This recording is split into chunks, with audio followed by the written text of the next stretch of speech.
Olá, boa noite e a paz do Senhor. Sejam todos muito bem-vindos, sejam todas bem-vindas nesse segundo dia de webinário, esse seminário teológico virtual promovido pela Academia Teológica.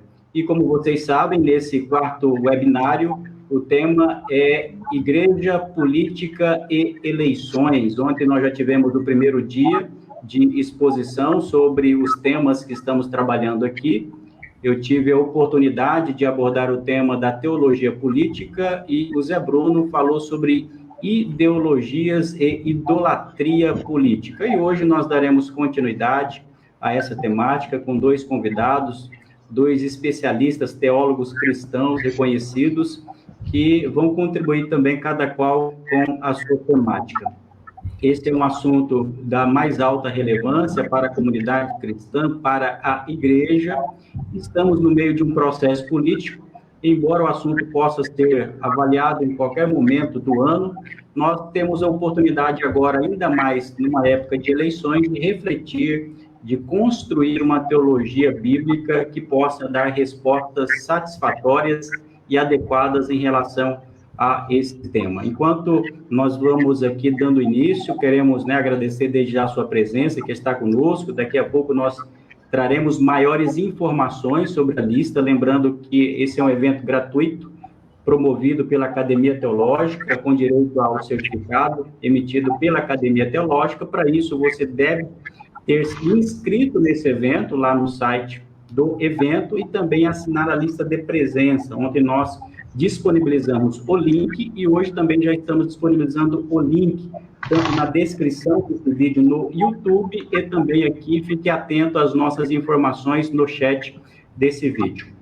Então, enquanto isso, aproveito para pedir que você nos ajude a divulgar, compartilhar esse link para outras pessoas terem acesso e participar das reflexões que teremos aqui nesse período. E, sem mais delongas, porque queremos aproveitar ao máximo o tempo e também os nossos convidados que estarão expondo aqui nesta noite, eu já quero trazê-los, são dois amigos, pessoas que eu tenho uma grande satisfação de ter como companheiros e amigos. São duas pessoas que respeito e admiro por aquilo que eles têm produzido e feito pela Igreja Brasileira, mais especialmente no contexto da Assembleia de Deus, e nós os convidamos para isso. Eu quero começar aqui dando a salvação, a paz do Senhor, ao nosso querido pastor Altair Germano. Seja bem-vindo, é uma satisfação tê-lo conosco aqui nesse webinário da Academia Teológica. Sua saudação inicial, pastor Altair. A paz, querido Valmir, pastor Ziel. Paz, senhor, querido. E bom estar também com todos aqueles que estarão nos assistindo em tempo real e que nos assistirão posteriormente. É bom estar aqui. E desde já gostaria de parabenizar a iniciativa de trazer a reflexão à questão política. Eu pensava desde ontem, quando assisti a primeiro dia do webinário, uma coisa interessante, pentecostais, o PPP, pentecostais pensando em política. Uma realidade, daqui a um pouco estarei falando mais especificamente sobre isso, uma realidade atual, fruto de um desenvolvimento, de uma mudança dentro do contexto pentecostal, de uma visão em relação à política já de cerca de 30 anos. Então, é muito bom poder participar desse, podemos chamar de novo momento, dessa nova realidade, e estarmos aqui refletindo a questão política. Muito bem. Então, o pastor Altair já está conosco aqui, vai contribuir, ele vai dar a exposição inicial, a abertura nessa temática hoje. Mas antes disso, queremos também trazer aqui, dar a saudação, as boas-vindas, também um grande amigo, que é o pastor Osiel Gomes, uma pessoa que também admiro pelo trabalho dele. Já tive a satisfação de estar com ele algumas vezes ali em São Luís do Maranhão, uma oportunidade, inclusive, que coincidentemente, no aniversário dele, pude estar com esse servo de Deus. Então, pastor Osiel Gomes, seja bem-vindo, a paz do Senhor, é uma satisfação tê-lo aqui neste webinário. Pastor Valmir, pastor Altair Germano, paz do Senhor a todos. É uma felicidade poder estar aqui com os senhores, pessoas especiais, que a gente respeita, que a gente considera e que temos como amigos, que, na verdade, estamos contribuindo para o crescimento, para o reino de Deus.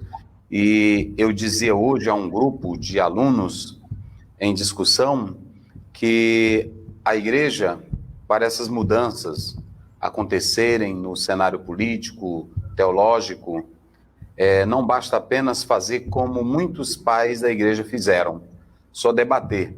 Nós temos que trazer isso para a praxis, nós temos que trazer isso para uma realidade discursiva, mas também priorizando o aspecto etéreo, divino, santo, e essa geração nova que Deus tem levantado também para o Brasil está contribuindo nesse setor. Pastor Valmir, especialmente, que tem batalhado tanto na literatura, como também agora nesse momento tão especial, que nós estamos transmitindo aqui também pela página da igreja e também estamos transmitindo pelo YouTube aqui da igreja, né? Então, tem muita gente aqui ligada, eu estou recebendo aqui já os comunicados aqui, o rapaz que trabalha aqui no marketing da igreja já espalhou aí para todo lado. Então, é um prazer poder estar aqui e somar convosco, né? Eu digo como Paulo, quando escrevi aos irmãos de Roma, para juntos confabularmos e trocarmos essas ideias um com o outro, né? E assim Deus vai nos abençoando, né? É verdade, é verdade. Então, eu agradeço, inclusive, né, o pastor Zé, por, além de estar conosco, ele está replicando nas redes sociais dele, pessoal, mas também da igreja. Então, quero também mandar a saudação a todos aqueles que estão acompanhando pelas redes sociais, tanto da Academia Teológica, quanto também da igreja ali de Tirirical, e também todos aqueles que acompanham as redes sociais. O pastor Ziel Gomes tem as redes sociais muito ativas e nós glorificamos a Deus por isso. E já queremos começar a primeira abordagem aqui. A primeira exposição será com o pastor Altair Germano. Ele vai falar sobre o cristão e a política. Ele vai ter aí a oportunidade de abordar essa temática com muita liberdade. Nós já conhecemos o pastor Altair Germano, né? Conhecido do nosso público aqui, tenho certeza, mas só para aqueles que eventualmente talvez não conheçam o pastor Altair Germano. Ele foi membro, diretor da Sociedade Bíblica do Brasil, SBB, vice-presidente do Conselho de Educação e Cultura da Convenção Geral das Assembleias de Deus do Brasil e da Assembleia de Deus em Abril e Lima, inclusive onde ele ali atua, onde ele é co-pastor. Foi missionário na Itália, atualmente é pastor auxiliar e presidente do Conselho de Doutrina da IADALP, ali de Pernambuco. É mestre em teologia, com especialização em ministério pelo Seminário Teológico Pentecostal do Nordeste, especialista em educação cristã pelo Seminário Presbiteriano do Norte, especialista em psicopedagogia e licenciado em pedagogia pela Fundação de Ensino Superior de Olinda. Obviamente, existem outras informações aqui que poderiam ser adicionadas acerca do pastor Altair Germano. É um escritor, um conferencista, um pregador do evangelho, mas, sobretudo, esse irmão que tem sido uma grande consciência no Brasil sobre várias temáticas e também sobre a questão da política. Então, pastor Altair Germano, passo a palavra para você e tem toda a liberdade para falar sobre esse assunto. Amém. Gostaria de iniciar a minha fala com duas citações. E assim como o nosso querido professor Valmir fez ontem, eu vou fazer as citações e apresentar aqui para vocês de onde extraímos as citações. É muito provável que alguns que nos assistem não se alinhem tanto teologicamente quanto ideologicamente, podemos assim dizer, com os autores, mas sobre isso eu vou falar daqui a um pouco, no que diz respeito à necessidade de saber conviver na condição de crente com a pluralidade política, que é uma realidade incontestável dentro da igreja. A primeira citação é do saudoso bispo episcopal Robson Cavalcante, do seu livro Cristianismo e Política, Teoria Bíblica e Prática Histórica. E a citação da obra que eu faço é de uma passagem que se encontra na página 14 e 15 do livro. Da página 14, gostaria de ler aqui. Não há nada mais cientificamente inexato e conceitualmente impossível do que a pretensão de ser apolítico. E da página 15, a seguinte expressão: o ser apolítico é um escapismo, uma fuga, uma irresponsabilidade com sonora roupagem pseudo-inteligente. É uma racionalização, uma elaboração de desculpa para o indesculpável, revestida, no caso do cristão, de uma embalagem espiritual, uma espiritualização do pecado. A outra citação é do reformado Wayne Grudem, da sua obra Política segundo a Bíblia, Princípios que todo cristão deve conhecer. Essa obra aqui. Ok? Do Grudem, eu gostaria de citar da página 105 o seguinte: creio que todo cidadão cristão que vive numa democracia tem, no mínimo, a obrigação de ser bem informado e de votar nos candidatos e nas propostas mais coerentes com os princípios bíblicos. A oportunidade de ajudar a escolher o tipo de governo que teremos faz parte do papel de despenseiros que Deus confia aos cidadãos numa democracia. Um papel que não devemos menosprezar e do qual não devemos descuidar. Isso significa, no mínimo, que os cristãos são responsáveis por informar-se a respeito de questões importantes, de modo a poder votar de forma consciente.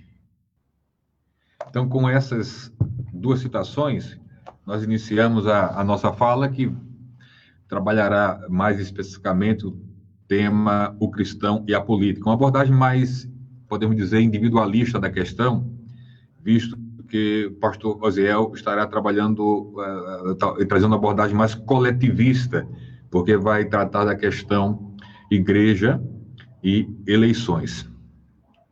É praxe iniciar, pelo menos eu gosto muito de fazer isso, a nossa fala, reafirmando, dentro do contexto do tema o cristão e a política, que a política é uma realidade, um tema que norteia a Bíblia, que está presente na Bíblia Sagrada, de Gênesis a Apocalipse. E, obviamente, está presente em contextos e realidades das mais diversas no sentido político da coisa. Eu faço questão de iniciar com isso, embora nós não estaremos aqui trabalhando o tema a Bíblia e política. A abordagem de hoje, como ontem foi anunciada pelo professor Valmir Nascimento, será uma abordagem mais prática. Ontem nós fomos presenteados com duas excelentes abordagens teóricas, uma com uma maior ênfase na questão da teologia política, onde o professor Valmir fez a exposição, e a outra, o irmão Bruno, fez uma abordagem mais voltada para a questão ideológica. Então, dentro de uma abordagem mais prática sobre o cristão e a política, eu quero aqui também pontuar sobre o contexto atual evangélico brasileiro. Obviamente, eu falo a partir de uma realidade pentecostal que aqui e ali converge para as questões que eu estarei colocando, mas também em alguns aspectos diverge. O que temos contemplado nos últimos anos foi uma mudança, posso dizer assim, de forma muito abrupta ou veloz, se não da maioria, mas de uma boa parte da atitude ou da postura do evangélico, do cristão evangélico, em relação à política. Por exemplo, muitos crentes, eu vou chamar aqui de crentes, mais comumente assim identificados, ou muitos evangélicos, saíram de uma forma muito rápida do apoliticismo, ou da aversão à política, para o ativismo político. Saíram da demonização da política para a adoração à política, ou a chamada idolatria ideológica. Saíram da alienação para a conscientização política. E essa mudança abrupta, ela acabou desencadeando um comportamento onde, da pluralização ou da capacidade de conviver com o outro que pensa politicamente diferente, nós partimos para a polarização, que obviamente não é uma questão que envolve apenas os evangélicos. Muitos brasileiros estão enquadrados aqui nessas mudanças e, obviamente, isso não poderia deixar de alcançar os evangélicos. Mas a nossa ênfase aqui é no contexto evangélico e, como eu já disse, a partir da realidade pentecostal, que é aquela que eu vivo e convivo de uma forma mais intensa, onde estou mais presente.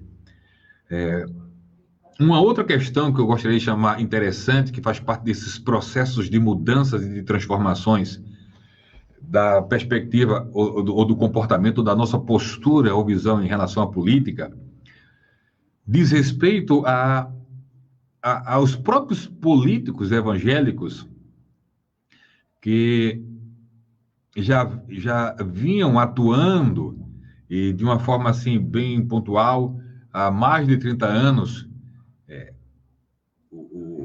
O pentecostalismo passou a estar mais envolvido nas questões políticas nacionais quando, entre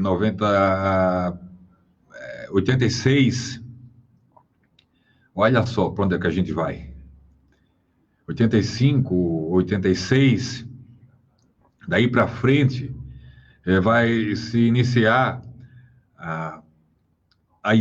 vai se implementar a ideia dos chamados candidatos oficiais das igrejas pentecostais, principalmente no caso das Assembleias de Deus, mas se estendendo isso para as demais igrejas pentecostais. O que eu quero chamar a atenção é o seguinte, que em outubro de 2018, vamos fazer agora 2 anos, no contexto daquelas eleições presidenciais, no dia 24 de outubro,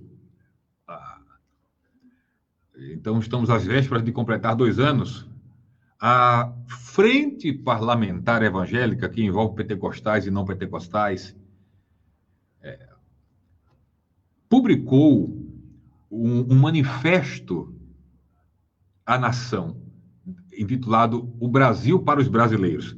Obviamente eu não vou ler o manifesto, ele está disponível na internet, você busca por manifesto da Frente Evangélica, da Frente Parlamentar Evangélica, que você consegue acessá-lo em PDF. Tem 60 páginas. E eu vou fazer a leitura apenas de um pequeno trecho da página 2 desse manifesto da Frente Parlamentar Evangélica, da Câmara dos Deputados. Diz o seguinte, atenção para esta declaração. De fato, para além da pauta tradicionalmente por nós defendida, nós quem? Deputados evangélicos, Frente Parlamentar Evangélica. De fato, para além da pauta tradicionalmente por nós defendida, de preservação dos valores cristãos e de defesa da família, essa era a pauta, compreendemos que é chegada a hora, olha o tempo que demorou para chegar a hora, de darmos uma contribuição maior à sociedade, a qual seja consentânea aos mais de 45 milhões de eleitores brasileiros que professam a fé evangélica. E aí vai a sequência. E em que áreas, que pautas seriam estas que, desde 2018, a Frente Parlamentar Evangélica disse que agora daria uma maior atenção, saindo um pouco daquilo que eles mesmos definem aqui, da pauta tradicional que defendia os valores cristãos em defesa da família. Eles vão manter a pauta tradicional, mas vão estender ou vão dedicar uma maior atenção às seguintes outras pautas, só citando-as, sobre a modernização do Estado, e aí tem os subpontos, segurança jurídica, segurança fiscal e revolução na educação. Então, Estado, sistema jurídico, sistema fiscal e sistema de educação passariam agora a receber uma maior atenção da Frente Parlamentar Evangélica. Bom, o que isso nos sinaliza, ou nos sinalizou? Nos sinalizou que a ação política evangélica, pentecostal ou não, geralmente voltada para a própria instituição evangélica, corporativista, estaria agora se abrindo ou se voltando também para a sociedade como um todo. Esta é uma crítica que eu sempre fiz à prática política evangélica e, mais especificamente, à pentecostal. De que o candidato cristão evangélico, ele deveria não apenas buscar o bem institucional, ou defender apenas os valores judaicos cristãos, a família, etc., etc., mas agir de uma forma muito mais ampla em benefício da sociedade como um todo. De forma mais... isso aqui que nós acabamos de ler é um bom começo, mas muito mais precisa ser feito, mas isso só será feito a partir de uma mudança de mentalidade menos corporativa, institucional, para uma visão mais abrangente, comprometida com a transformação da sociedade através de políticas pautadas e fundamentadas em princípios cristãos. Queria considerar isso como uma palavra introdutória. E, dentro ainda dessa minha abordagem, voltada para um aspecto muito prático, quando nós falamos do cristão e a política, obviamente, o cristão e política envolve uma dimensão muito ampla das relações do cristão com a realidade política. E eu, pela exiguidade do tempo, vou considerar aqui, em primeiro lugar, a questão do cristão e o voto. O cristão e o voto. Dentro da questão do cristão e o voto, eu não estou me pautando aqui em pesquisas sociológicas sobre o que eu vou colocar, mas a partir da minha experiência no chão da igreja, como pastor setorial, líder ou dirigente de congregação, alguém que milita e convive com líderes e liderados e que tem vizinhos, enfim. Então, faz parte do que eu vou falar da minha leitura, da minha leitura pessoal sobre a questão do cristão e o voto. Em primeiro lugar, mesmo diante dessas transformações abruptas ou velozes que eu falei no início, que eu compreendo que não atinge a maioria dos cristãos evangélicos, talvez até uma minoria, houve mudança na relação do cristão e o voto em termos das suas motivações ou da sua consciência no momento de exercer esse direito adquirido?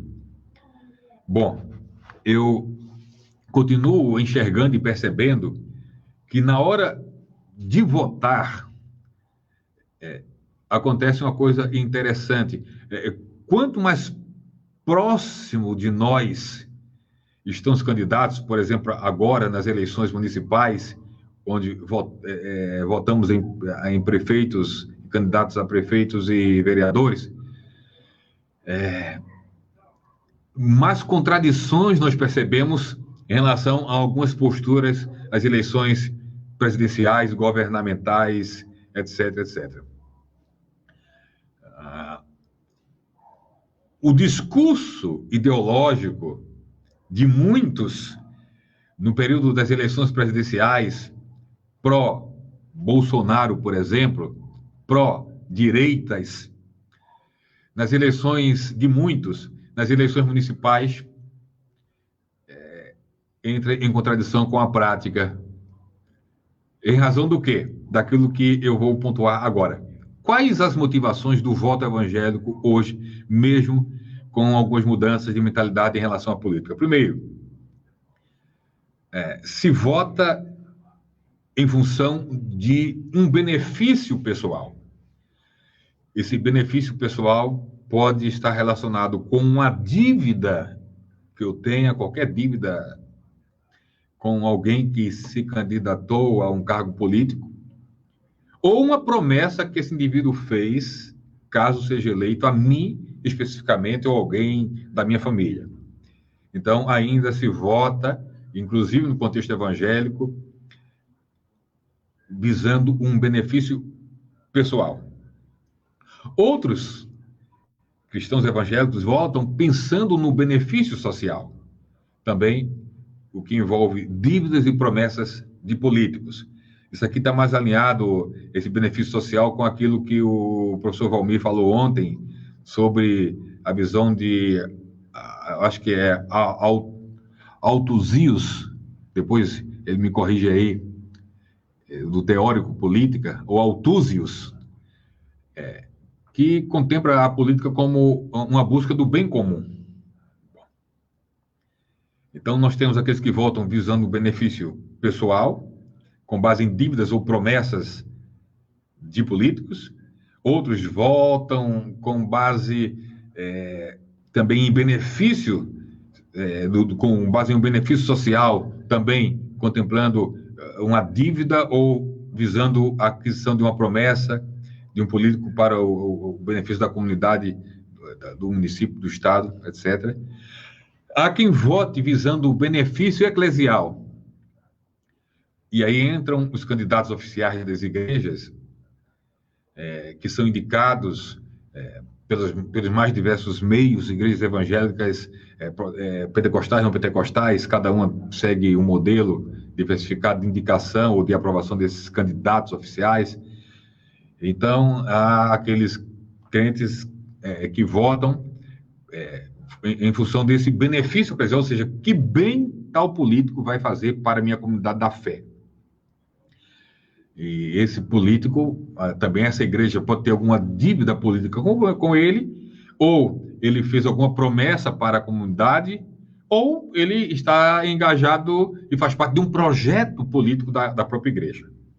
Então, nós temos na intenção do voto, na motivação do voto, a busca por a motivação em torno de benefícios pessoais, benefícios sociais e benefícios eclesiais. Há ainda o cristão, mesmo com esses pequenos avanços na nossa relação com a política, que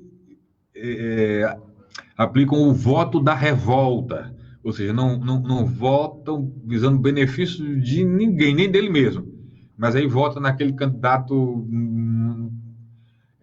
com menos probabilidade de ganhar, ou vou citar aqui o caso Tiririca e outros que foram eleitos quase como um voto da revolta, assim, vou votar no Tiririca, mas não voto em ninguém que está aí, porque são todos corruptos, etc, etc, etc. E há quem nem o voto da revolta dão, simplesmente não votam em ninguém, entendendo falsamente que isso contribui positivamente no processo político eleitoral. E, obviamente, em meio a tudo isso, aqueles que votam de forma consciente, com base em convicções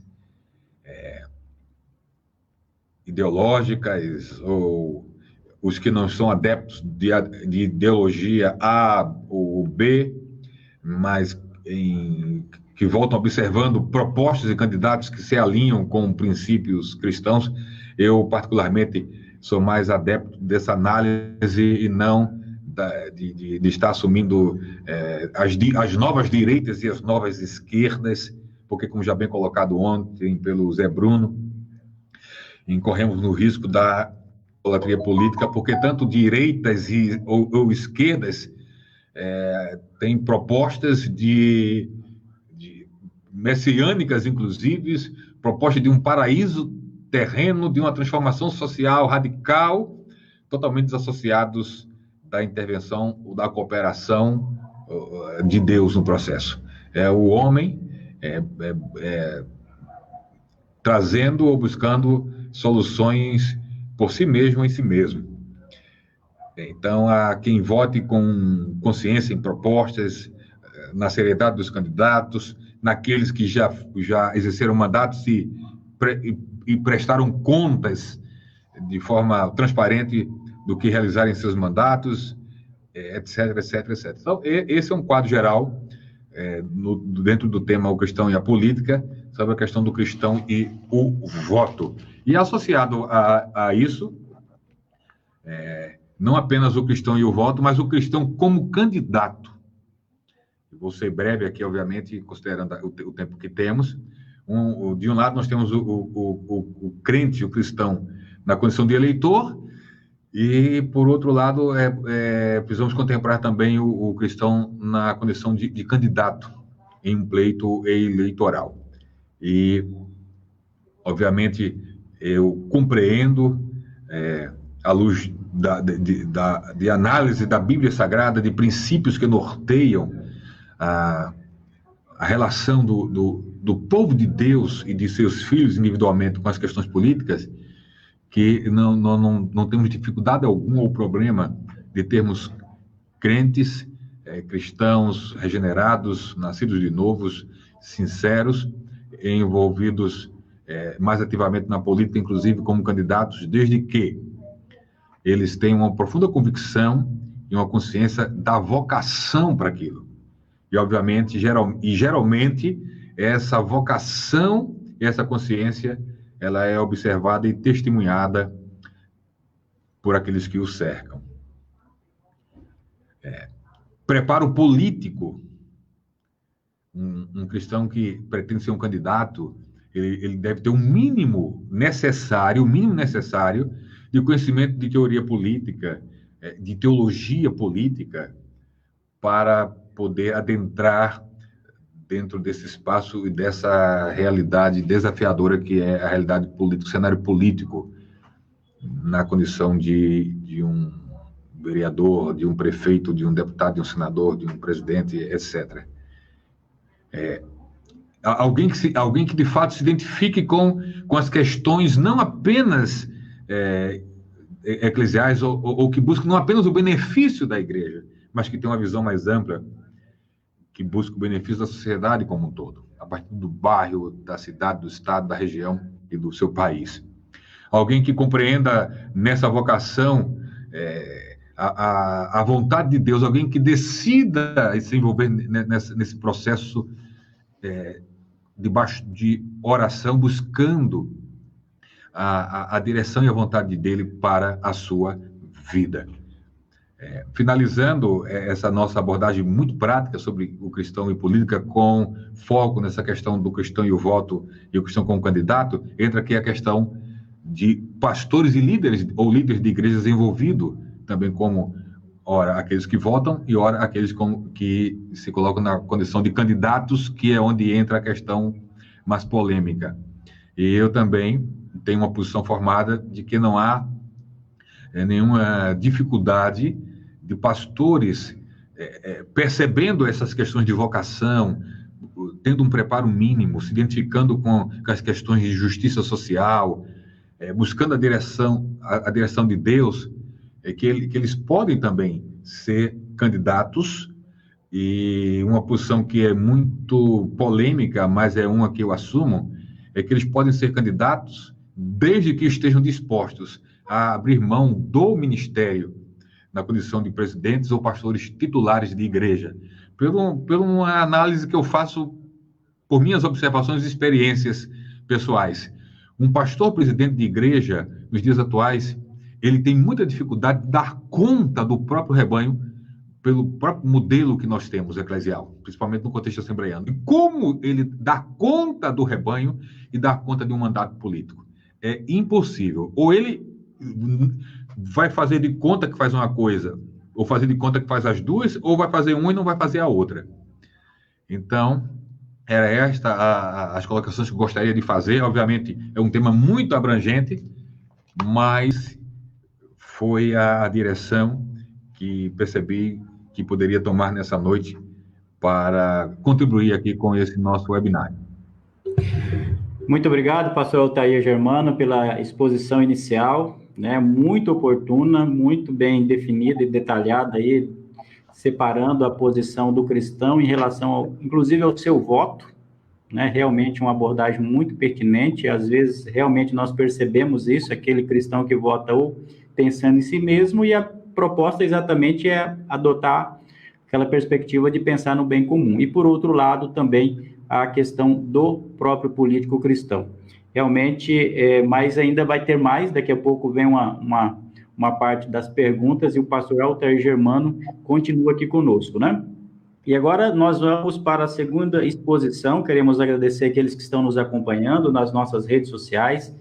Muitas pessoas estão acompanhando aqui nas redes sociais do pastor Osiel Gomes, então agora o pastor Osiel Gomes também tem a palavra. O pastor Osiel Gomes fazer aqui uma breve apresentação dele, que é muito conhecido também aqui, né, no nosso círculo, né, pastor? Ele é pastor presidente da Assembleia de Deus do campo de Tirirical, em São Luís do Maranhão, comentarista das lições bíblicas da CPAD. Ele é formado em teologia, filosofia, direito, pedagogia e psicanálise. Também é pós-graduado em docência do ensino superior, tendo lecionado grego e hebraico no Seminário Batista e presidido a missão evangélica DOCS, além de ter mestrado e agora fazendo um doutorado. O pastor Osiel Gomes é um profundo estudioso, uma pessoa de um conhecimento muito amplo e que também tem uma abordagem bem interessante sobre esse assunto. Ele trabalha bastante essa temática no âmbito da sua igreja, e por isso nós o convidamos, por toda a sua bagagem, por toda a sua erudição. Então, o pastor Osiel Gomes vai falar sobre o papel da igreja nas eleições. Pastor Osiel, é contigo, tem a palavra aí, tem toda a liberdade, aquela liberdade que o pessoal já é acostumado a ouvi-lo falar. Altair Germano, parabéns pela exposição. A todos que nos escutam, que nos acompanham aí pela internet, muito obrigado. Nós ficamos aí com a temática sobre a igreja, né, e a questão política que foi nos enviada aqui. Então, eu vou rapidamente abordar aqui a nossa temática, o papel da igreja nas eleições. Muito bem, a primeira questão que eu quero pontuar é que Tobias Barreto dizia que o Brasil, ele não tem cabeça pensante, filosófica, e repete muito o que os outros falam. O grande problema, tanto da igreja como dos eleitores no Brasil, na sua maioria, é que eles descansam no que os outros falam e não buscam compreender a razão e a essência da questão política. O maior cerne, a questão da espinha dorsal está aqui. E, em especial, a igreja. A igreja. Eu quero só citar Mateus, que todos conhecem, 5,13. Jesus disse assim, olha o que Jesus diz, todos conhecem. Ele diz, vós sois o sal da terra. Esse ralas, que é neutro, aí você vê torralas, que é neutro. mas essa palavra aí, ela fala de um sabor moral. Sabor moral. A igreja, ela tem tanto o sabor espiritual como o sabor moral para influenciar a sociedade. Porém, a igreja, ela fez como alguns nômades, alguns eremitas, como alguns monges, buscou enclausurar-se dentro de monastérios, dentro do seu próprio mundo, tendo uma concepção apenas vertical. Ou seja, essa concepção vertical da igreja, ela apontou só para uma comunhão com Deus.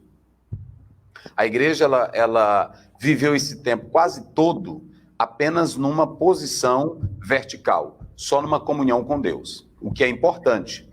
Mas ela não atentou em especial para a comunhão horizontal. Porque ela sendo igreja, ela é igreja, mas é humana. Ela é uma igreja divina, mas é uma igreja formada com seres humanos. E ela não atentou para essa questão de que, vivendo na Terra, ela precisa ser esse sal moral. Jesus nunca excluiu a igreja de nada, em momento algum. Jesus ensinou a igreja a viver no mundo. Inclusive, lá em João 17, ele diz: Pai, eu não os peço, lá pelo verso 15, eu não os peço que eu os tire do mundo.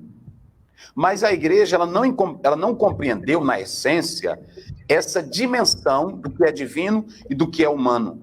E que nós estamos nesse polos. Na verdade, nós vivemos esses dois universos, o universo humano e o universo divino. E o grande problema é que eu quis viver apenas o divino fugindo do humano. E aí entrou não somente a questão da política, mas a questão da música, a questão do seminário. Antes era pecado fazer seminário, antes era pecado estudar, e houve muitos atrasos porque a igreja ela não entendeu essa questão. O interessante, pastor Valmir e pastor Altair Germano, é que se você analisar, Jesus, ele cria dois problemas para nós. Um está em Mateus, quando a gente lê 22, 21, quando ele diz: dai a César o que é de César.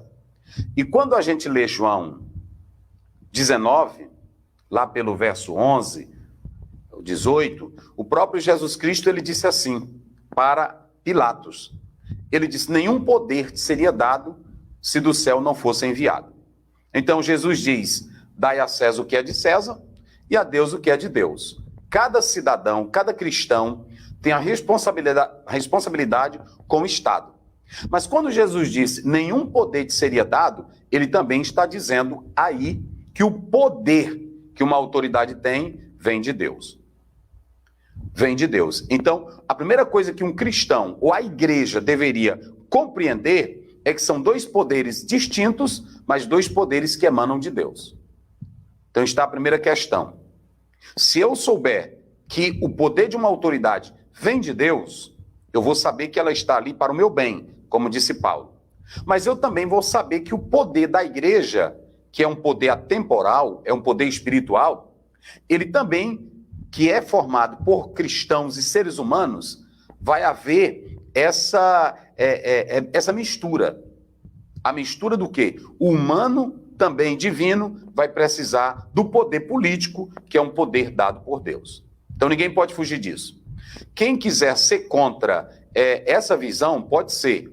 Mas nós podemos analisar que Jesus, ele disse assim: vós sois esse ralas, esse sabor moral. Ou seja, Jesus coloca a igreja até para ser um contrapeso nesse mundo. A igreja, com a sua essência na política, a igreja, com o seu papel de espiritualidade, de moralidade, ela pode contribuir muito bem para a sociedade. Mas, lamentavelmente, por falta de uma conscientização plena, aí como diz o Leibniz, ele diz, quando ele dá a ideia da mônada, ele diz que o grande problema é que tem pessoas que são sem portas e sem janelas. E sem porta e sem janela não há luz, não há claridade, não há brilho. Há igrejas que fecham as suas portas e as suas janelas para esses assuntos.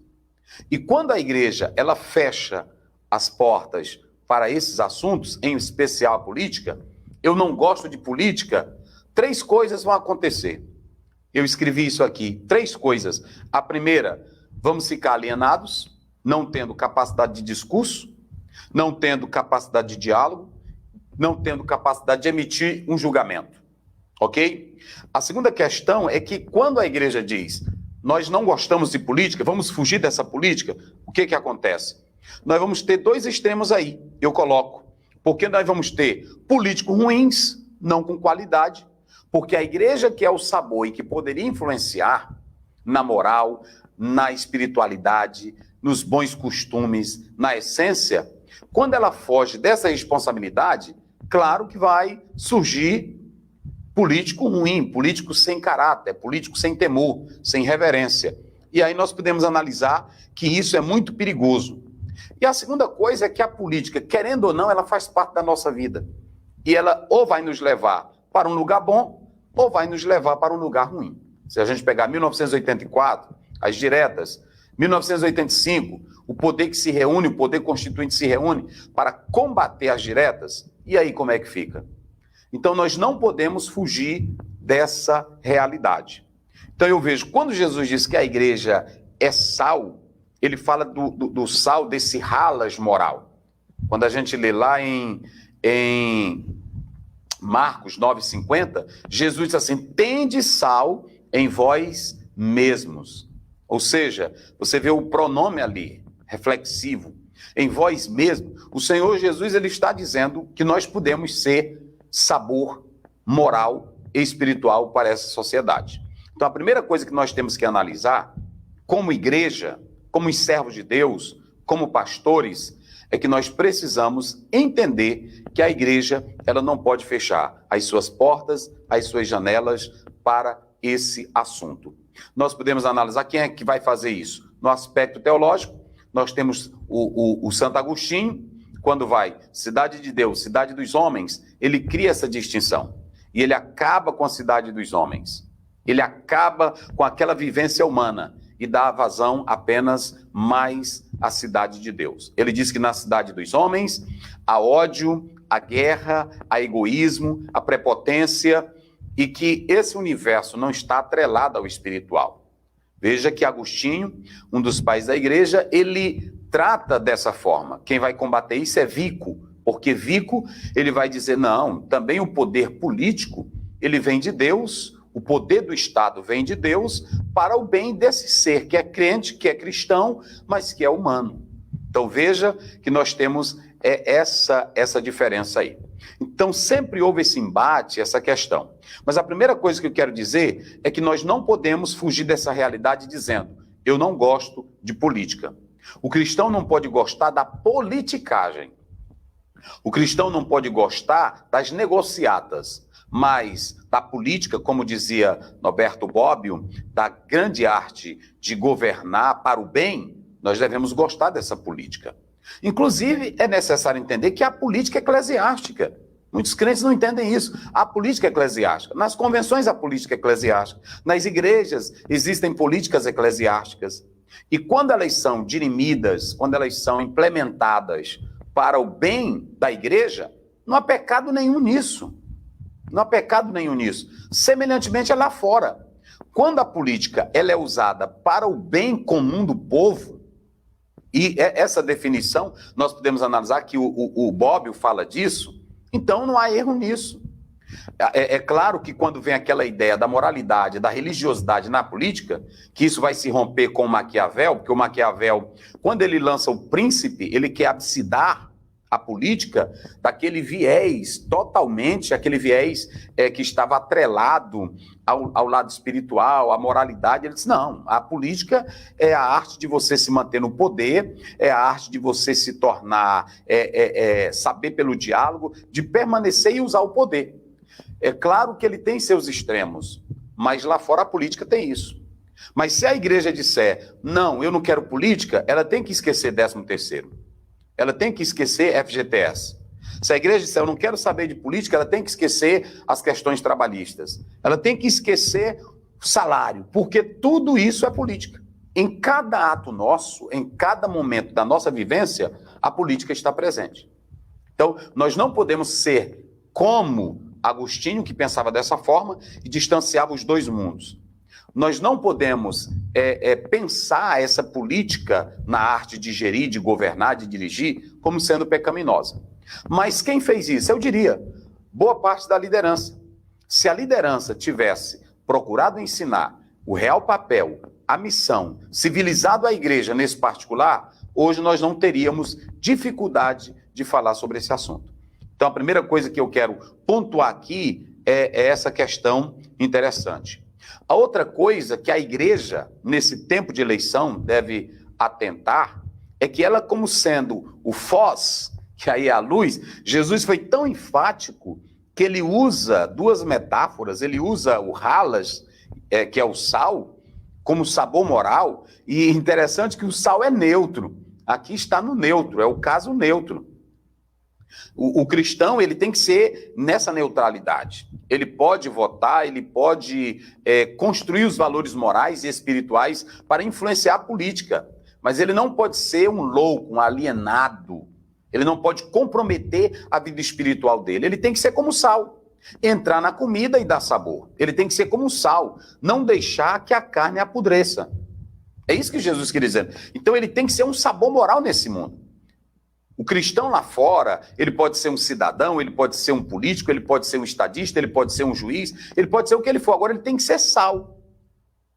Então faltou essa conscientização.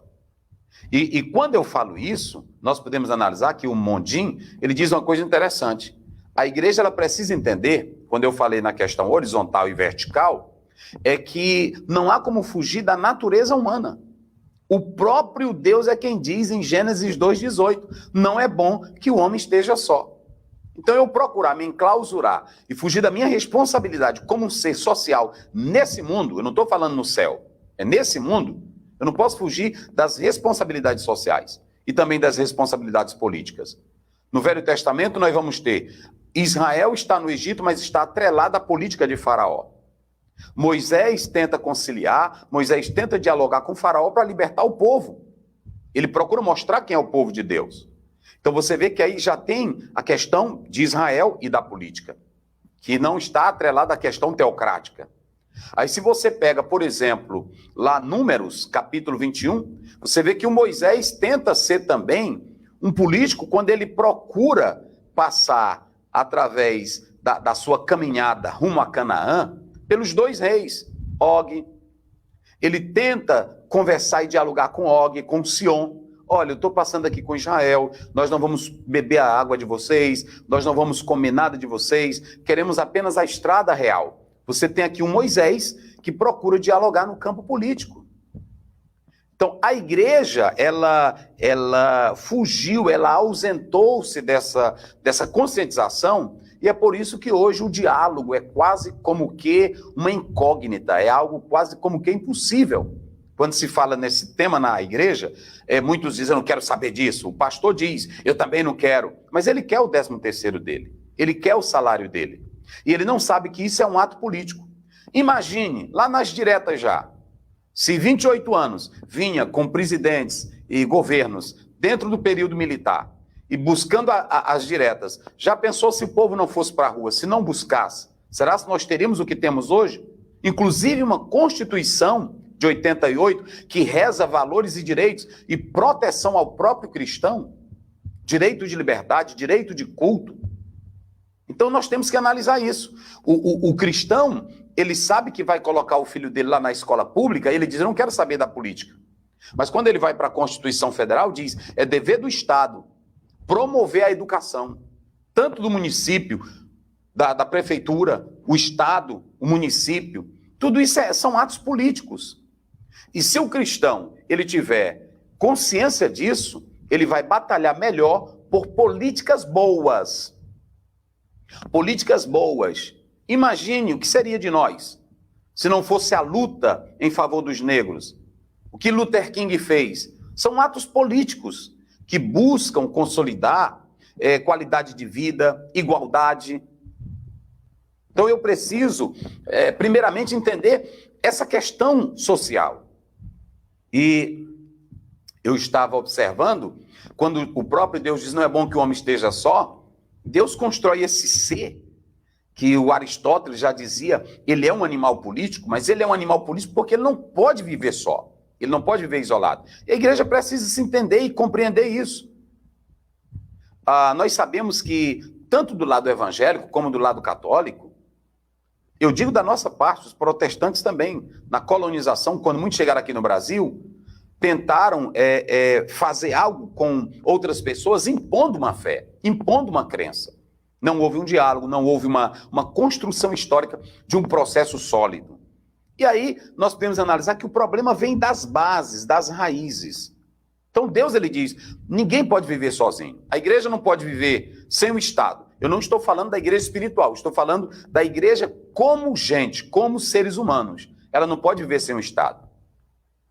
A igreja precisa de energia, a igreja precisa de templo. Hoje até, para nós, aqui em São Luís, para nós construirmos agora um templo, é preciso chamar a comunidade.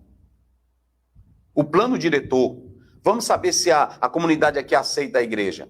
Veja que nós estamos fugindo dessa realidade. Por que a igreja perdeu? A igreja perdeu porque ela não teve a capacidade, a orientação pelos líderes de atentar para isso.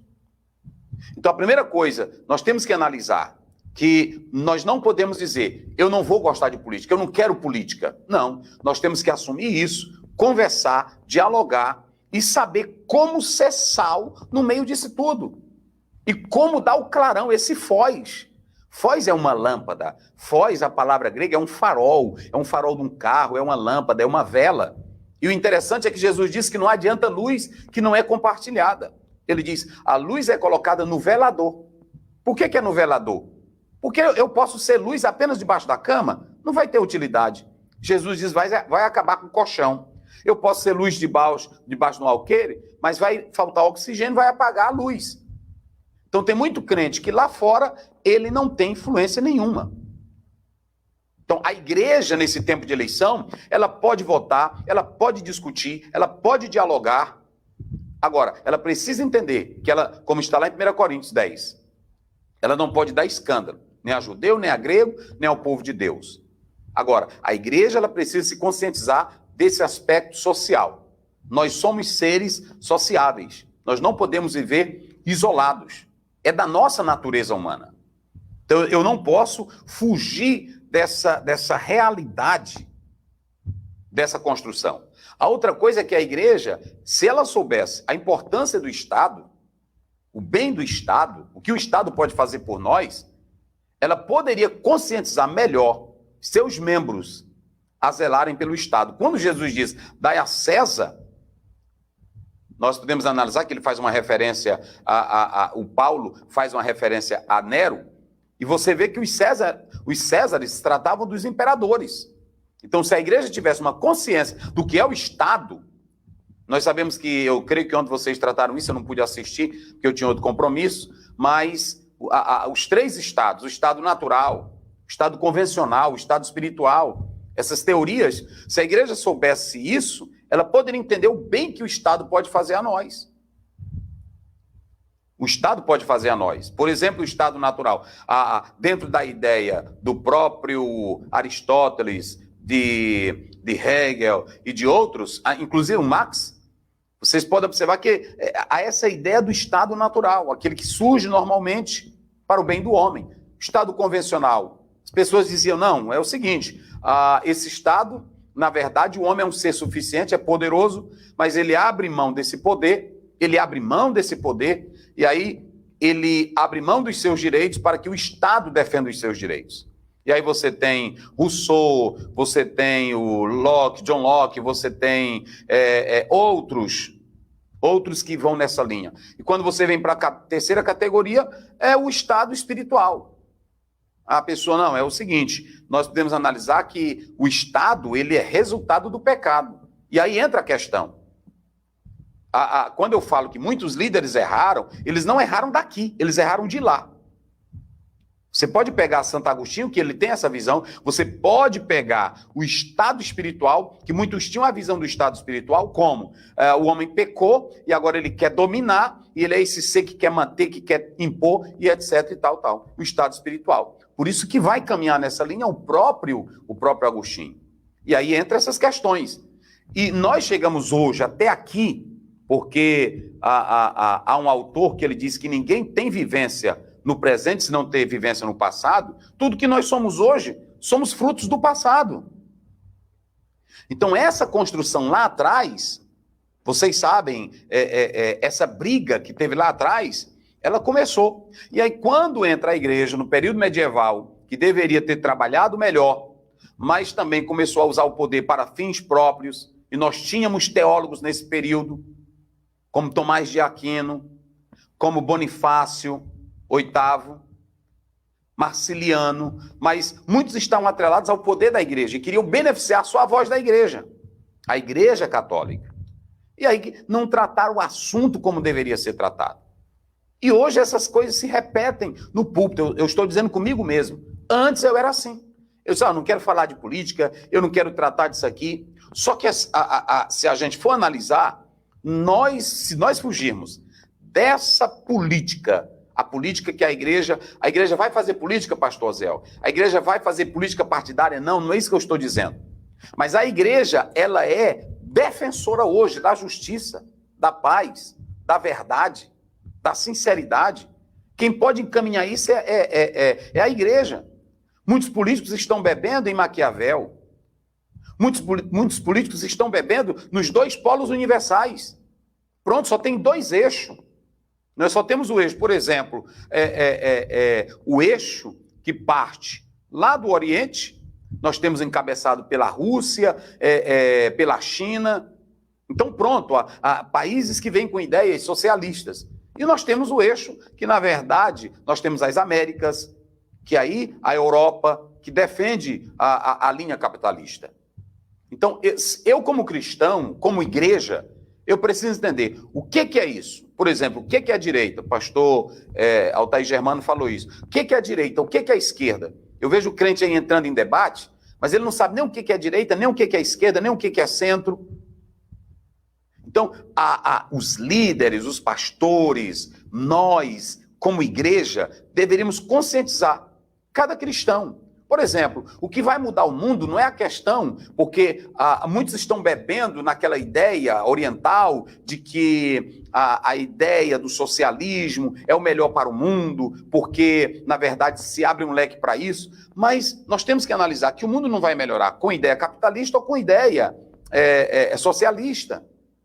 Nunca se conseguiu isso. Mao Tse-tung, o próprio Lenin, todos esses que saíram da triagem de Marx, que criaram uma ditadura particular, escravizando seus países. Então você percebe que a própria ideia de Marx, quando ele buscava essa luta de classe, que era voltado para o proletariado, para buscar os seus direitos, depois tudo se tornaria comum e surgiria, depois desse processo, ele fala de um modo dialético. Então você percebe que se a igreja hoje, ela soubesse tudo sobre o que é socialismo, o que é comunismo, o que é direita, o que é esquerda, o que nós trabalhamos, ela vai entender que não são as formas ou os sistemas que vão mudar o mundo. Na verdade, o que pode mudar o mundo são homens com consciências transformadas. Homens com os corações cheios de verdade e de amor. Hoje nós temos lei que defende a mulher, mas o homem está batendo na mulher. Temos leis que defendem os negros, protegem os negros, mas o racismo não acabou. Prova-se que não é uma questão de imposição. É uma questão da igreja estar consciente para gerar um amor, para gerar uma consciência de justiça real e assim por diante. Então imagine votar num ser humano que ele é humanizado. Que ele é humanizado. Lefebvre dizia que a humanização só vem com a desumanização. Então, quando eu tomo consciência do que eu sou e do que eu fui, para agora eu ser, então eu posso ser uma pessoa diferente. Imagine colocar na política um cidadão de bem, de caráter, de verdade, que saiba o que é valor, o que é a vida, o que é justiça. Então, a igreja, ela tem, Batista Mondini disse que a igreja ela tem uma teologia social. E essa teologia social e da justiça social não envolve apenas a prática de caridade. Envolve os atos de justiça, lutar pela igualdade, lutar pelos direitos dos outros. Então a igreja ela deveria construir essa visão. Foi isso que João Batista fez. Foi isso que Jesus fez. Então, a grande questão não é dizer, agora nós vamos ter um político evangélico, as coisas vão mudar. Nada disso não muda. Agora, se nós procurarmos implementar, inculcar na mente das pessoas o ideal da justiça, da moral, da verdade, ainda que aquela pessoa não seja cristã, mas ela vai priorizar ideais cristãos. E aí, a igreja, por exemplo, quando ela se conscientizar disso, ela vai dizer não aos políticos sem compromisso. O que são os políticos sem compromisso? Aqueles políticos, eu coloco aqui, que na verdade não tem compromisso com o povo, não tem compromisso com os bairros, com a sociedade, com a justiça, com as questões sociais. Ele não tem compromisso com os dizeres da Carta Magna. E aí nós podemos analisar, se você fica alienado, se a igreja fica alienada, ela vai ter mais políticos ruins, sem essa essência da verdade, da justiça, ela vai ter isso. Agora, se ela começar a conscientizar nas suas igrejas a importância de homens sérios no poder, de homens justos no poder, de homens que sejam transformados pela palavra, de ideais verdadeiros, então, na verdade, nós teremos homens bons. Hoje o crente só diz assim, não, político não presta, todo mundo é ladrão. Então, todo mundo é ladrão, nós temos dois problemas aí. Primeiro problema, estamos votando errado, porque nós estamos votando para ladrão. Ok? O segundo problema é que eu também estou errado, porque eu não estou investigando quem é ladrão. Eu só digo que ele é ladrão, mas eu não investigo. E hoje nós temos poderes para fazer isso, para denunciar. Nós temos poderes para alertar. Então, nessa época de eleição, a igreja ela deve atentar para essa particularidade. E, aí, como eu disse, se ela souber essa construção da base, da direita, da esquerda, que eu não vou entrar nisso, eu creio que vocês trataram isso ontem, lá pelo século XVIII, com Luís XVI, vocês trataram disso. Mas tem que se analisar essas questões. Por exemplo, por que hoje nós temos pastores negros no ministério? Eu estou aqui, eu sou pastor, sou um pastor negro. Mas nós sabemos que há 30 anos atrás tinha muita igreja que não queria pastor negro. E se nós tivéssemos ficado calados? E como isso foi combatido? Como isso foi combatido? A Igreja Católica até agora nunca teve um Papa negro. E aí? Será que nós ainda não temos o racismo estrutural dentro das nossas igrejas, dentro de outros setores? Será que todos os negros têm os mesmos direitos? E eu sou um crente negro, há uma negra lá na igreja. E se eu só orar por ela, Deus vai abençoar ela, Deus vai salvar. Mas é necessário políticas adequadas, justas, reais, para abençoar esse negro, para abençoar essa negra. Quem não entende, diz, esse negócio de cota para negro, isso não é nada. O homem tem que ser o que ele é. Mas como ser o que ele é se uma história foi destruída? Se todo um processo, ao longo do tempo, contra os negros, foram destruídos. A legalização da Igreja Católica em dizer que o negro, ele era algo até próprio, que não tinha quase vida, valor, por isso que se legalizou a escravidão. Então são atos políticos que foram implantados, que destruíram nossas vidas. Eu não posso comparar quem mora no Nordeste para quem mora lá no Rio Grande do Sul. São questões desiguais. Então, se eu não entendo essas questões, como é que eu vou votar? Eu tenho que saber o que a direita escolhe mais, o que a esquerda escolhe mais, quais são os ideais de cada um. Então, nessa época de eleição, é preciso essa construção. Não é apenas falar, eu não gosto de política, todo político é bandido. Nós não temos a capacidade hoje de emitir juízes claros, de emitir juízes reais. Então, nós podemos analisar que há essa questão, há esse fenômeno todo. E aí vem a questão da relação da igreja e da relação do Estado, que eu não vou entrar nisso. Mas aqui o que nós podemos analisar, O próprio Platão e Aristóteles perguntavam que tipo de governo justo nós poderemos ter. E o Estado é uma bênção. Romanos 13 fala isso. Já pensou? Uma pessoa tinha uma propriedade, Jacques Rousseau também fala isso, ele tinha uma propriedade, e aí aquela pessoa era mais fraca, viu um mais forte e tentava se apossar daquele bem. Entra, então, tudo a gente entrega para o Estado se torna esse leviatã, esse monstro maior que o menor não pode destruir. Então o Estado tem seus benefícios para nós. Mas será se como igreja eu estou sabendo o que é o Estado? Eu estou sabendo o que é o Estado? Eu estou sabendo qual é o papel do Estado? Qual é a relação entre igreja e Estado? São dois entes distintos? Um é espiritual, o outro é terrenal, mas, ao mesmo tempo, há um filósofo que diz que é quase impossível separar Estado e igreja. Jesus fez isso. Jesus fez isso. Agora, ele diz que é quase impossível, por quê? Porque o humano está misturado com o divino, e o divino está no humano. Então, se eu não entender essa particularidade, não vai funcionar. Então, já imaginou se cada líder, se cada pastor perguntasse para cada crente, o que é o Estado? Vocês sabem, meus irmãos, o que é o Estado? Para que o Estado? Qual a importância do Estado? Qual é a força do Estado? O que nós podemos contribuir com o Estado? O que o Estado deve para nós? Quando Francis Bacon dizia saber é poder, é nessa questão aí. Quanto mais eu sei, mais eu tenho a habilidade de contrapor. Quanto menos eu sei, mais eu sou escravizado. E vou ser sincero, a igreja aprendeu pouco nessa questão. Crescemos muito, glória a Deus, mas já imaginou se a igreja ela tivesse o poder de conhecer o que a Constituição Federal lhe diz? Você vê que a Constituição dos Estados Unidos ela tem um viés cristão, mas ela também separa. O que é para a igreja, o que é do Estado, é do Estado. Então, se a igreja hoje, se cada crente, se cada líder, se cada pastor soubesse o que é o Estado, soubesse o que é a direita, o que é a esquerda, o que é o centro, as duas construções desses blocos universais, a realidade seria outra. A realidade seria plenamente outra.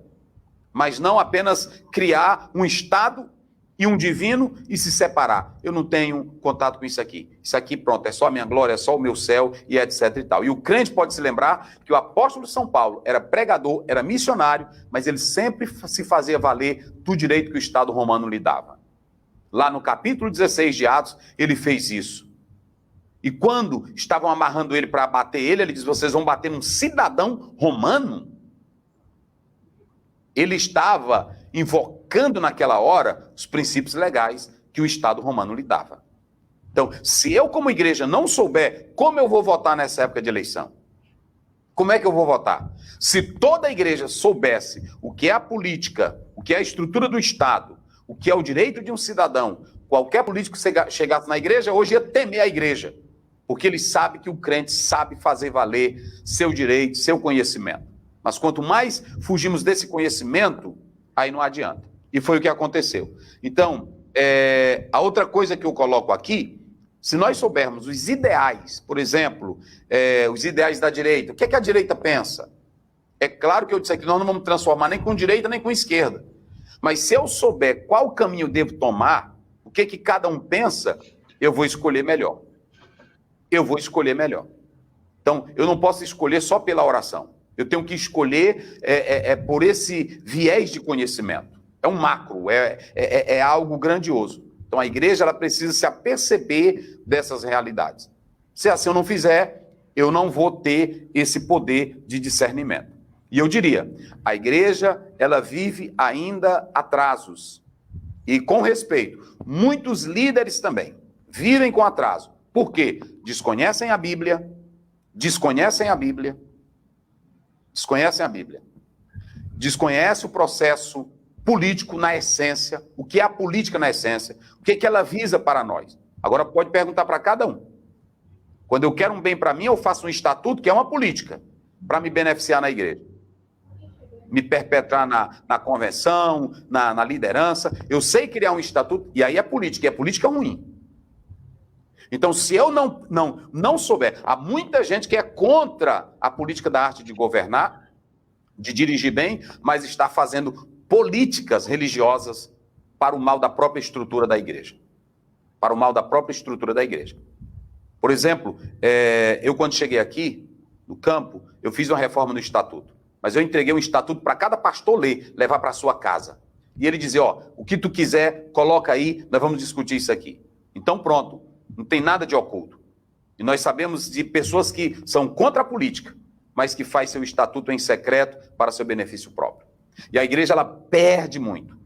E eu diria que falar de eleição da igreja na eleição hoje, principalmente, Valmir, pastor Altair, as nossas comunidades, elas são levadas pelo discurso do político, que às vezes ela não sabe a ideologia daquele partido.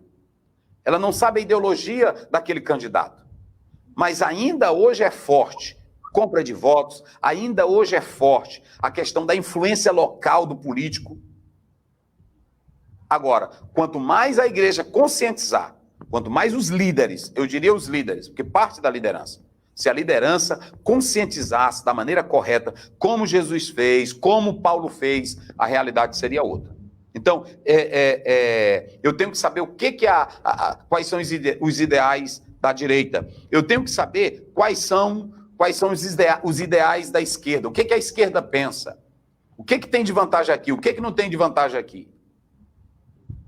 Então, eu não posso simplesmente falar de política se eu não sei. Eu não estou falando do processo político, da eleição. Eu estou falando da conscientização em si.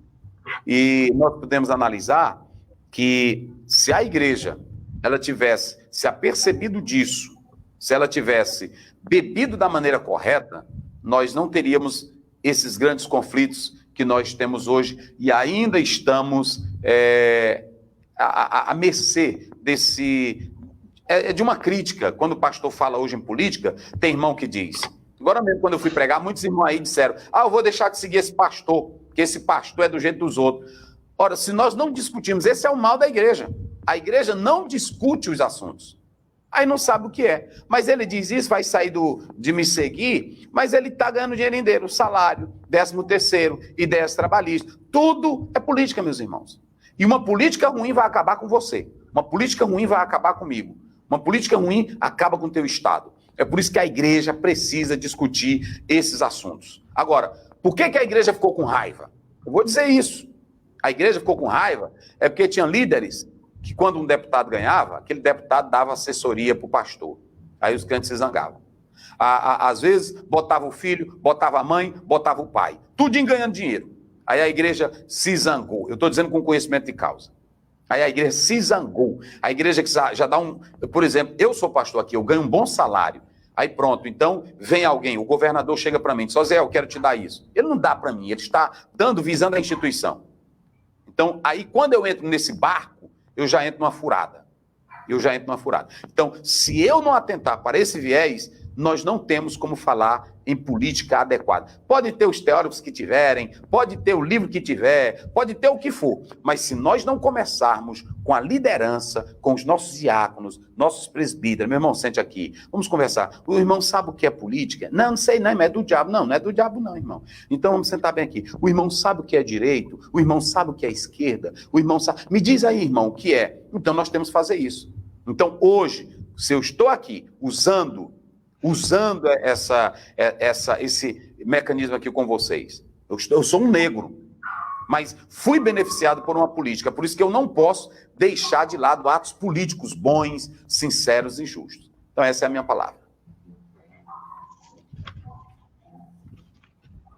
Muito bom. Obrigado, pastor Osiel Gomes, pela essa exposição muito clara também, muito coesa e também muito inspiradora para todos nós, para refletirmos sobre a importância da política, uma vez mais, para a comunidade cristã. Tanto o Estado, como você muito bem destacou, e o Estado realmente, não há como prescindir da existência do Estado, nós somos seres, como você bem citou, nós somos seres políticos e o Estado é criado por Deus, né? É claro que é aquela velha discussão, nós não idolatramos o Estado em nada disso, mas o Estado tem a sua importância e a política tem a incumbência, né, de promover o bem comum, como o pastor Altair Germano muito bem destacou, e agora também o nosso querido pastor Osiel Gomes destacou muito bem, e o povo de Deus tem que se atentar para isso. Nós começamos ontem com uma parte bem teórica, e foi bem interessante que o pastor Osiel, juntamente com o pastor Altair Germano, trouxeram agora para a prática, e nós chegamos à conclusão que a igreja precisa dessa fundamentação acerca do que é política. Você não precisa necessariamente ler teóricos, ter um conhecimento aprofundado sobre política, mas esses elementos essenciais, essa compreensão da importância e a conscientização sobre a melhor forma de votar são elementos muito pertinentes. Então, nós vamos agora para um espaço de perguntas. Vocês que estão nos acompanhando aqui, muita gente nos acompanhando nas nossas redes sociais e também nas redes sociais do pastor Osiel Gomes, quase 500 pessoas estão acompanhando na rede aqui do pastor Osiel Gomes, mas quase 100 pessoas aqui também na academia. Então, queremos agradecer a Deus pela participação de todos, para que essas informações elas possam realmente serem disseminadas, principalmente nesse contexto. Então, você que está nos acompanhando aqui, mande a sua pergunta, mas já vamos aqui, já temos duas perguntas pré-preparadas, uma que já é de ontem, né, pastor Altair Germano, o pastor já deu uma abordagem aí nela, mas eu quero ser bem direta aqui nessa pergunta. Eu tive a oportunidade de estar com o pastor Altair Germano em uma live sobre política. Essa pergunta foi feita para mim e naquele contexto nós discutimos, mas agora eu quero devolver a pergunta ao pastor Altair Germano. Pastor Altair Germano, pode um pastor ser candidato e ocupar um cargo político? Né? É compatível? Pode. É possível isso? Como já falamos, dentro da minha percepção, entendimento, pode sim, desde que, aí é que começa as grandes questões, desde que algumas coisas sejam consideradas, como já pontuamos aqui na nossa fala, e talvez a questão mais polêmica, desde que esteja disposto a abrir mão da atividade pastoral na condição de pastor titular ou presidente, para dedicar-se como precisa se dedicar à questão política. Infelizmente, nós temos no nosso Brasil, casos onde isso não acontece, de conhecimento público, e eu só tenho a lamentar. E como corrigir isso? A gente corrige essas coisas através de um elemento que se chama voto. Voto. Eu vou dizer uma coisa aqui, meu Deus, deixa eu ver se eu digo. Eu vou dizer porque isso, pelo conhecimento que eu tenho da pessoa, é praticamente impossível acontecer. Ele é meu amigo, ele é meu amigo, mas é meu presidente. Se o meu presidente hoje, de repente, eu conheço e creio que isso provavelmente nunca acontecerá, dissesse, você é candidato aí para um cargo político. Eu dizia, pode ser, eu não voto no senhor. Aliás, o senhor vai deixar a presidência da igreja? Se brincar, tu fazia campanha contra ele, misericórdia. Ele me conhece aqui, para quebrar de jeito. Não, é possível, mas essa coisa precisa ser considerada. Eu compreendo como alguém que quer atuar como político e se mantém na presidência da igreja, ou é alguém muito mal intencionado, ou muito ingênuo a ponto de pensar que conseguiria conciliar as duas questões. Eu prefiro parar aqui as considerações, mas sim, é possível, desde que algumas questões fundamentais sejam observadas, dentre elas estas que eu pontuei. Muito bem, eu queria ouvir também a percepção e o entendimento do pastor Osiel sobre essa temática, pastor Osiel, e depois eu vou fazer uma pergunta e o senhor responde e o pastor Altair também contribui.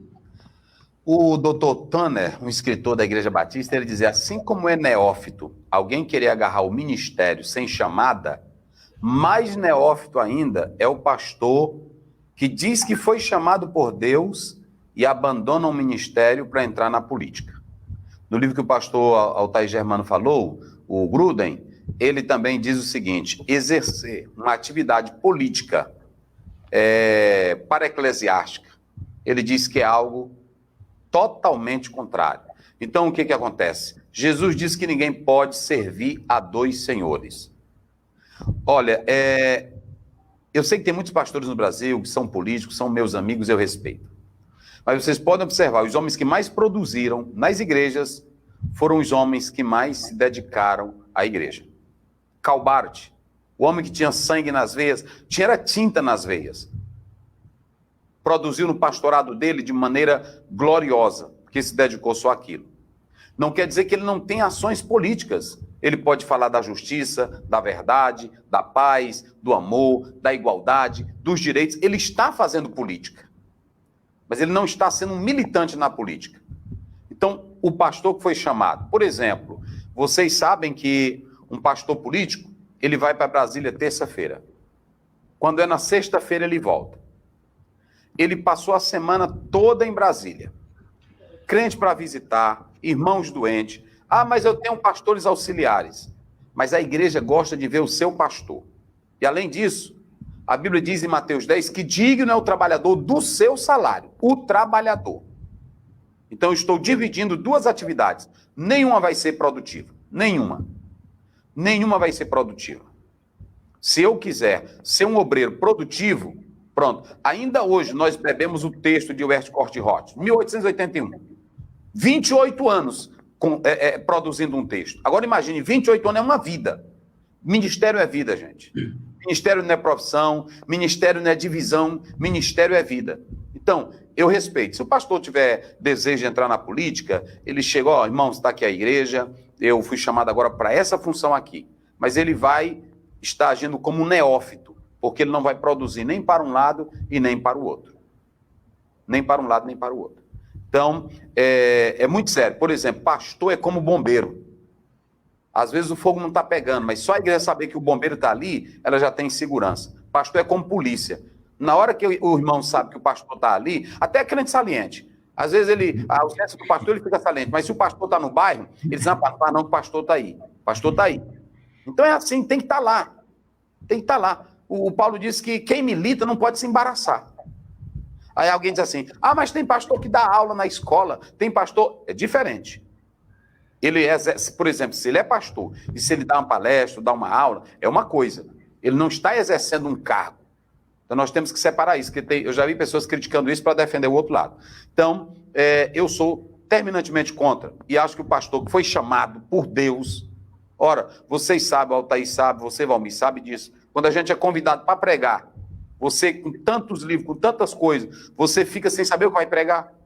Mesmo batendo, lutando, aí vai orando a Deus, para Deus te encaixar, até que vê um pensamentozinho, para que você se encaixe aquilo ali. Agora imagine, eu estar lá em Brasília, aí alguém me convida, eu volto correndo, eu vou pregar uma mensagem decorada, eu vou pregar sem a responsabilidade com o público que vai me ouvir. Então, eu acredito que o líder, se ele sentir de Deus, olha, sentir de Deus não, se ele sentir dele mesmo, eu vou para a política agora, eu quero batalhar nesse campo político, eu quero entrar, ele pode fazer. Agora, que ele não exerça as duas funções, nem vai abençoar uma, nem vai abençoar a outra. Deixa eu agora inverter as perguntas aqui, agora o pastor Osiel vai responder primeiro, depois o pastor Altair também vai contribuir.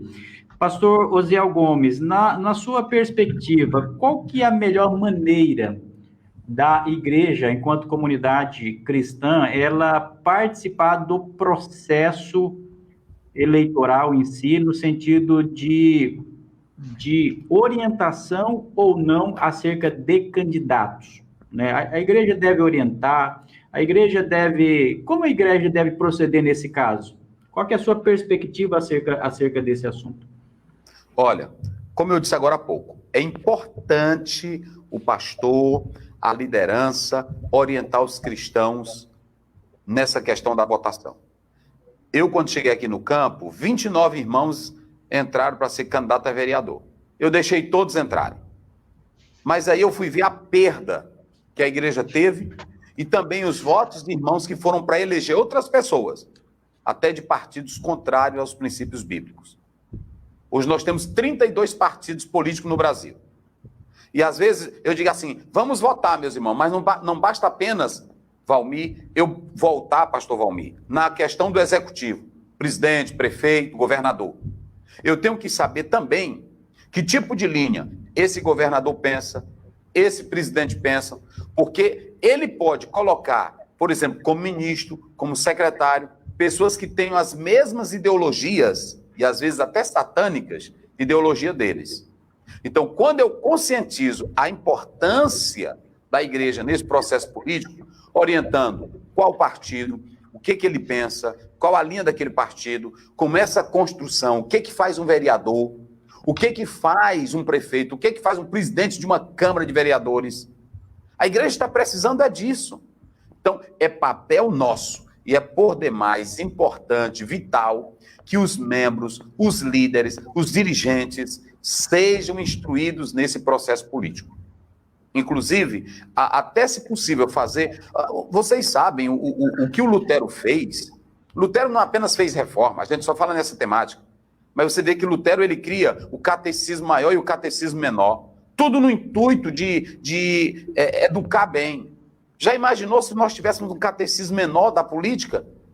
De orientação, o que é política, por que votar. Antigamente nós tínhamos na escola moral e cívica, acabou.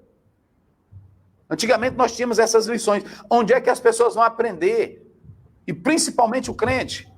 Como é que o crente vai saber disso? Os problemas da cidade. Nós aqui agora convidamos todos os candidatos a prefeito de São Luís para estarem em uma reunião.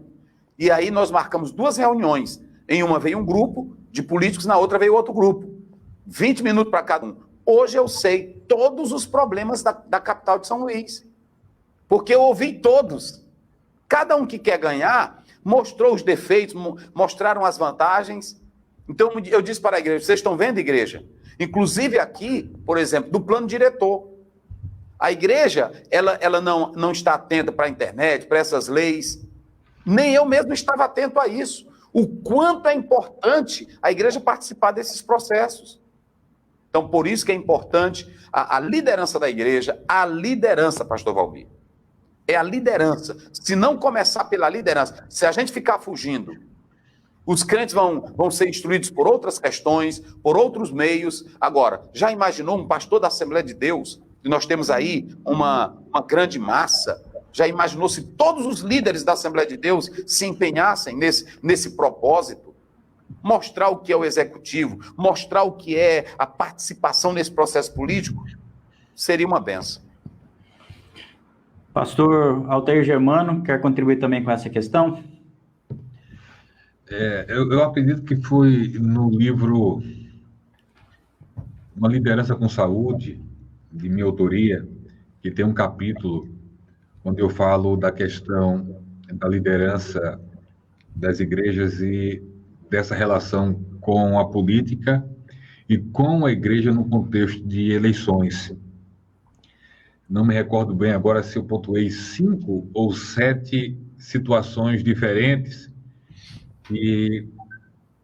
das quais eu tinha conhecimento e aconteciam e ainda acontecem no contexto ou no período eleitoral, que vai desde aquela postura da liderança e geralmente parte da liderança e da igreja, que vai com o líder de não querer discutir questão política alguma. Olha, está chegando as eleições e nada de política vai ser tratado aqui, não queremos nem saber disso, eu não quero nem saber disso, até o outro ponto, que é aquele onde o pastor ou a diretoria da igreja local ou o ministério, cada lugar faz de uma forma diferente, de forma muito aberta, indica ou diz, vote no candidato X e não votem no candidato ou nos candidatos Y, Z. Então, são 2 realidades totalmente distintas.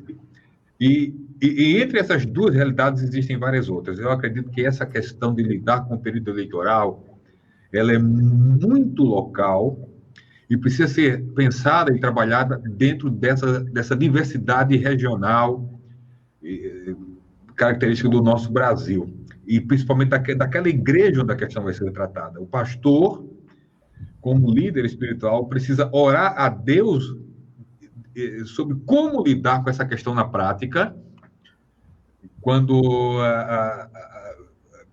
no contexto dos períodos eleitorais ele tem que se posicionar, o que fazer, e ter essa percepção, esse discernimento do nível de maturidade da comunidade que ele pastoreia, junto com essa busca em oração da sabedoria de Deus para lidar com a questão, para que ele possa conduzir-se ali naquele momento da melhor maneira possível. Porque, por exemplo, na mesma comunidade da fé, nós vamos ter eleições municipais agora.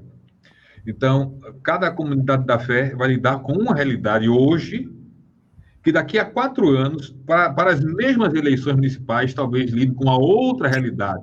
Então, há várias questões que precisam ser consideradas para que cada comunidade local saiba se conduzir diante da questão das eleições. Não tem uma receita pronta para isso, e essas coisas que eu coloquei precisam ser ponderadas para que a igreja não sofra, nem o pastor sofra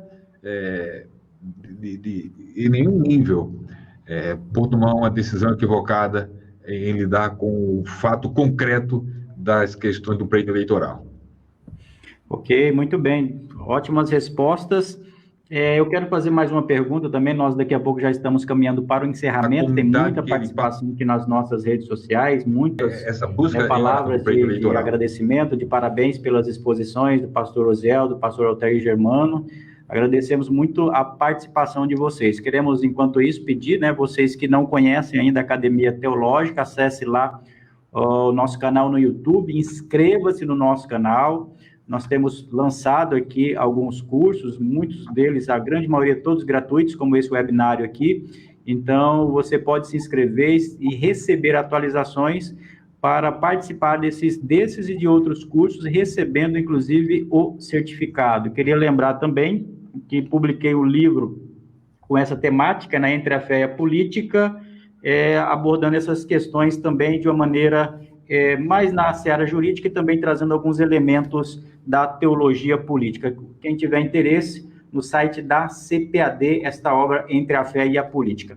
Agora eu quero inverter, eu sei que essas perguntas elas são sempre polêmicas, essa daqui não é tanto polêmica, mas eu sei que ela envolve vários fatores e nós não conseguimos ofertar uma resposta de maneira abrangente. Mas as percepções aqui, queria tê-las, do pastor Altair, desse momento, e depois do pastor Osiel. Alguém pergunta assim: como um cristão pode assumir um papel na política partidária sem se envolver no emaranhado de corrupção que caracteriza a política brasileira?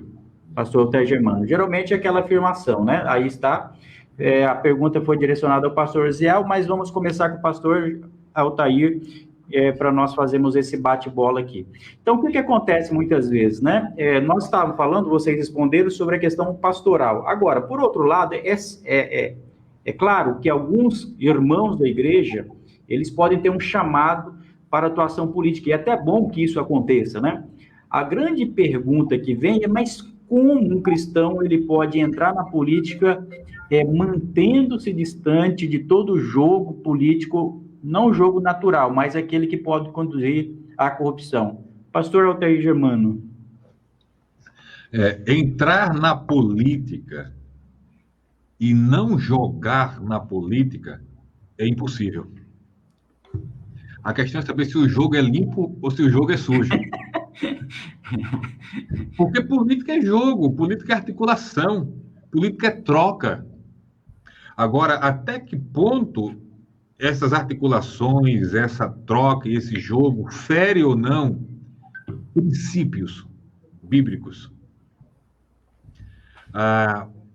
Para não se envolver em corrupção, e eu não sei se a pessoa que fez a pergunta parte do pressuposto da impossibilidade de não se corromper, porque se parte desse pressuposto, todos os crentes na política aí, para quem fez a pergunta, estão envolvidos em algum tipo de corrupção. Eu não acredito nisso. eu acredito que em meio a esse mundo político, há crentes sinceros que não cederam, não negociaram princípios e valores a ponto de se corromperem. Eu digo isso porque há casos que eu conheço de candidatos que foram eleitos em determinados partidos, que quando a perspectiva cristã ou outras questões práticas desse mundo de compra de pessoas e etc., entraram em conflito com ele saiu do partido e partiu para um outro contexto partidário, onde ele pudesse exercer o seu mandato político sem negociar esses princípios e valores. Que a pressão é grande, e é muito, mas eu acredito nessa possibilidade, e a única maneira de se manter incorruptível nessa questão de política é estar com os seus valores que estão muito arraigados, muito firmados, e com a sua comunhão e relação com Deus em dia. Do contrário, você é engolido pelo sistema. Pastor Zé. Como é a pergunta aí? Me lembrar aqui? A pergunta primeiro, é possível um cristão adentrar a política partidária e se manter afastado da corrupção? Se é possível, como ele pode fazer isso? Muito bem. Aí nós temos aquela célebre frase, né? O homem nasce bom, mas a sociedade o corrompe. E também nós temos a ideia da família. John Pipe disse que as primeiras lições de direito e de corrupção começam na família. Às vezes, quantos irmãos... Antigamente, a minha mãe, ela botava uma bacia no chão e botava os pedaços de carne. E aí os irmãos tudinho sentavam e comia em uma só bacia. E tinha deles que pegavam o pedaço de carne do outro. Já é corrupção. Então, até na família tinha isso. Né? Até na família tinha isso. Agora... Ou negociava com o outro. Negociar com o outro, é verdade. Então, como o pastor Altair Germano falou aí. Agora, o que acontece? O Sartre dizia... Não, o Freud dizia que todo mundo tem um demônio dentro de si. Ele dizia isso. Todo mundo tem um demônio dentro de si. E o pior inimigo não é o que está fora. Jesus disse isso em Mateus 15, é o que está dentro. Na essência, o que aquela pessoa é? Por isso que eu falei aqui de pessoas bem construídas, bem saudáveis, elas vão ser saudáveis na política também, aonde ela estiver. É por isso que Jesus fala aqui da importância de ser sal aonde estiver, em qualquer comida, em qualquer restaurante, em qualquer ambiente que você for. Se você for esse sal, você vai estar vacinado contra o poder da corrupção. Agora, é importante o crente, quando for entrar na política, ele analisar a ideologia do partido, se aquele partido tem muitos processos, como é que as alianças, como falou o pastor Altair Germano, que é uma construção, é um diálogo, é uma linha, é uma teia de envolvimento de várias coisas, mas você somar, para que o povo já veja que você não está entrando já queimado. Então, eu tenho que ter todos esses critérios, ver qual é o partido, a linha do partido, quem está naquele partido, quem está construindo, o que aquele partido já responde, se tem processo, se tem corrupção nele. Então, o cristão ele tem que fugir dessas questões, porque o povo vai olhar tanto para o partido como a bandeira que ele defende. Agora, eu acredito que uma pessoa sincera, verdadeira, nem o meio vai lhe corromper, nem as atrações políticas também irão lhe corromper, porque ele tem um sabor em si, ele tem a essência, ele tem a verdade em si.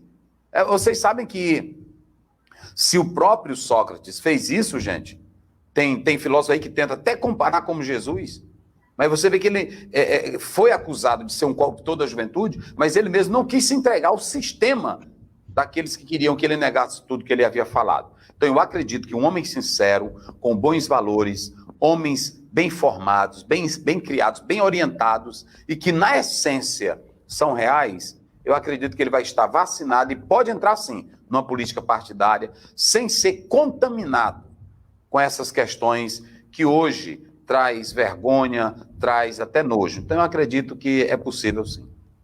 Maravilha, maravilha. Entre os comentários, eu chamo a atenção aqui, alguém colocou assim, parabéns para o trio, vocês são nota 1000. Gostei desse comentário aqui, espero que nós, né, em outra oportunidade, estejamos juntos, realmente debatendo outros assuntos aqui com o pastor Zé e com o pastor Altair Germano. Antes de nós caminharmos para o encerramento, lembrando que a Academia Teológica visa, né, promover conhecimento bíblico teológico, de temas de teologia sistemática e também de temas de natureza pública, né? É uma escola bíblica online. Lembrando que, inclusive, nós temos um curso imperdível do pastor Silas Daniel sobre a teologia da salvação, arminianismo, a mecânica da salvação. Muitos conhecem o pastor Silas Daniel e ele preparou um curso com 10 aulas, top, para você entender a necessidade da salvação, o que é depravação total, os fundamentos da teologia arminiana, que nós somos pentecostais e assembleianos acreditamos na teologia arminiana, enfim, para falar sobre monergismo, sinergismo, sobre perda da salvação, o pastor Silas preparou esse curso com muito cuidado, são 10 aulas e mais 3 aulas bônus, o valor normal é R$ 149, e agora este mês, que se comemora o nascimento e o falecimento do Armínio, Jacó Armínio, a academia está com uma promoção de R$ 59,90, um curso certificado. Então, se você quer fazer um curso, ter a sua certificação, entender a história e os fundamentos da teologia da salvação, o que é salvação, como que nós adquirimos a salvação, é possível perder salvação? Esses e outros temas no site da Academia Teológica, www.academia.tel.br, academia.tel.br, lá está o curso do pastor Silas Daniel com esse valor somente por alguns dias para aproveitar a promoção. E assim nós vamos chegando, temos muita coisa aqui para falar, temos muitas participações, muitas perguntas estão sendo enviadas aqui, mas uma live, como é natural, nós precisamos encerrar, até porque esses temas, eles nunca finalizam, né? Sempre tem ficaríamos aqui a noite toda, né, pastor Viel, pastor Altair, ficaríamos aqui discutindo esquerda, direita, a atuação da igreja, enfim. Mas eu quero caminhar para o encerramento, primeiramente, agradecer a cada um, e gostaria desse agradecimento, primeiramente, que vocês, né, fizessem as considerações finais e depois falar alguma coisa que talvez não tenha sido mencionado. Antes de tudo, eu quero, pastor Altair Germano, muito obrigado por aceitar o convite, né, nos colocar nesse espaço da sua agenda, que é uma pessoa também muito ocupada com as palestras e preparando sempre algumas obras. Então, pastor Altair Germano, muito obrigado por aceitar esse convite e passo-lhe a palavra aí para as considerações finais. Professor Valmir, mais uma vez parabenizar pela iniciativa, falar do prazer, da honra de estar aqui com você, com o pastor Ziel, de poder cooperar com esse espaço de reflexão. Nessa minha fala de agradecimento, eu oro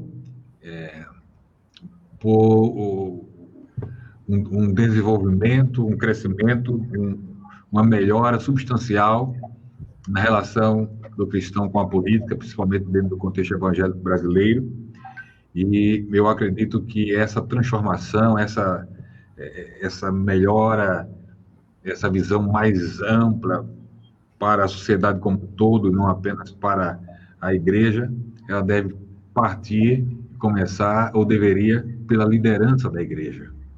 Pela liderança da igreja.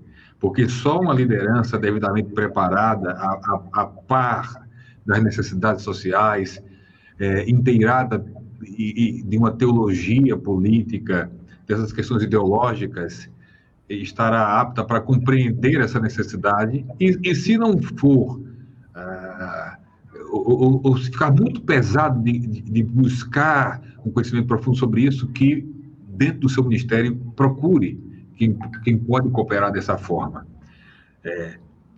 Fica muito difícil quando a membresia da igreja, ou na membresia da igreja, nós encontramos crentes muito críticos no sentido positivo do termo em torno dessas questões, diante de uma liderança despreparada.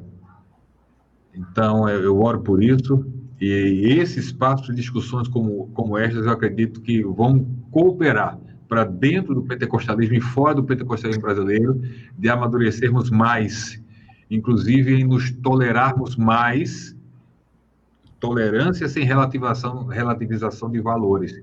Nesse contexto de polarização, a gente não pode... Eu estava pensando aqui, e já vou terminar para não abusar do tempo, se Paulo escreveu aquela carta para Corinto, falando das facções dentro da igreja, eu sou de Paulo, sou de Apolo, se Paulo escrevesse hoje para a igreja brasileira, ele ia criticar essa questão, certamente, ia chamar a igreja de uma igreja infantil, quando dentro dela diz, eu sou de Lula, eu sou de Bolsonaro, eu sou de Síria, etc. Então, essas discussões norteadas por sentimentos de não buscar um diálogo e de não procurar ver onde esquerdas e direitas estão alinhadas com a palavra, em vez de estar morrendo e matando por esquerdas e direitas. Se fôssemos mais conscientes da necessidade de perceber as contribuições dessas ideologias, à luz da palavra, nós não estaríamos vivenciando ou reproduzindo na igreja essa questão de polarização, mas de respeito à realidade da pluralidade política. Então, Deus abençoe vocês, foi muito bom estar aqui. Obrigado, Altair. E eu lembro, realmente, eu me abro um parênteses aqui com essa fala do pastor Altair Germano, como é importante realmente nós termos uma maturidade, buscar um desenvolvimento dessas temáticas dentro da nossa igreja. Nós estamos agora falando do nosso círculo, mais especialmente o círculo pentecostal. As igrejas pentecostais saíram, de um afastamento político e chegaram num momento que acabaram se transformando em um capital político. E isso exige, da nossa parte, da parte da liderança e principalmente dos formadores de opinião, uma posição acerca dessa temática, a fim de oferecer realmente diretrizes e nos colocar realmente como uma consciência para a comunidade cristã, sob pena realmente de nós sairmos de uma falta de envolvimento para um ativismo político equivocado, e que pode trazer prejuízos, disse ontem na minha exposição, e escândalo ao evangelho. Então, por isso que é importante nós termos mentes, como o pastor Altair Germano e o pastor Osiel Gomes, aí, que estão tratando dessas temáticas com muita sabedoria e com muita profundidade. Dito isso, eu também quero agradecer, pastor Osiel, por aceitar o convite, é um grande amigo que já tenho há algum tempo, vez ou outra nós estamos aí trocando mensagens. É verdade. É sempre uma gratidão poder ouvi-lo. Estivemos juntos pela primeira vez lá com o nosso querido pastor José Gonçalves, lá em Água Branca, e depois estivemos juntos ali no Maranhão. Então, pastor José Gomes, muito obrigado por aceitar o convite, passo a palavra para o senhor aí também tecer os seus últimos comentários. Amém. Quero agradecer ao senhor, pastor Altair, foi muito bom estar com vocês, e dizer aos irmãos que estão nos ouvindo, aí o pastor falou da recomendação do curso do pastor Silas Daniel, muito importante adquirir, nós estamos transmitindo aqui, eu quero pedir aos irmãos que façam, e também se inscreva aí no canal do pastor Valmir, que ele tem boas intenções, é um jovem crente, e só quer fazer o bem para a obra de Deus, né? Eu finalizo citando o que Piaget dizia, que não adianta discussões quando elas não buscam soluções. Às vezes nós queremos levantar discussões só para mostrar erudição acadêmica, só para mostrar que tem conhecimento, isso não leva a lugar nenhum. Agora, essa discussão que nós estamos tendo aqui é uma discussão que está se buscando uma solução. E qual é a solução que está se buscando aqui? É que a igreja se conscientize para falar o que é correto. Por exemplo, será se nós, como igreja, temos consciência política? Se eu perguntasse agora para um irmão da igreja, irmão, o que é uma consciência política? E a consciência política é eu saber quem é meu candidato, qual é o meu partido, em quem eu estou votando, qual o perfil do candidato que eu estou votando. Ele tem um perfil de administrador? Ele tem um perfil que contribui para a sociedade? Ou se é aquele candidato que não sabe nem o que é ser presidente de Câmara e vereadores? Não, eu quero só uma cadeira. Tem um dia desse, o irmão chegou, pastor, eu ganho uma cadeira lá, eu quero uma cadeira. Mas aí, para que cadeira se ele não sabe nada lá dentro? Então, eu tenho que ver o perfil desse candidato.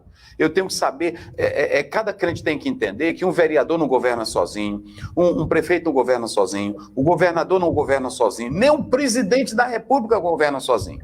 Então, é uma construção que eu preciso saber como tudo se processa nesse meio para mim votar. Aí sim, aí eu tenho consciência política. Eu vou saber em quem eu estou votando, o perfil desse líder, qual a capacidade dele administrativa, se ele tem um perfil para votar. Às vezes, vocês se lembram disso? E eu tenho que falar porque eu sou pastor também de igreja. Mas o pastor dizia, eu quero que vocês votem naquele irmão ali. Aquele irmão ali é meu candidato. Ele está sempre aqui comigo, votem nele. Mas será se ele tinha um perfil de candidato? Será se ele tem a real postura para estar ali? Aí ele vai, é um crente que vai para lá.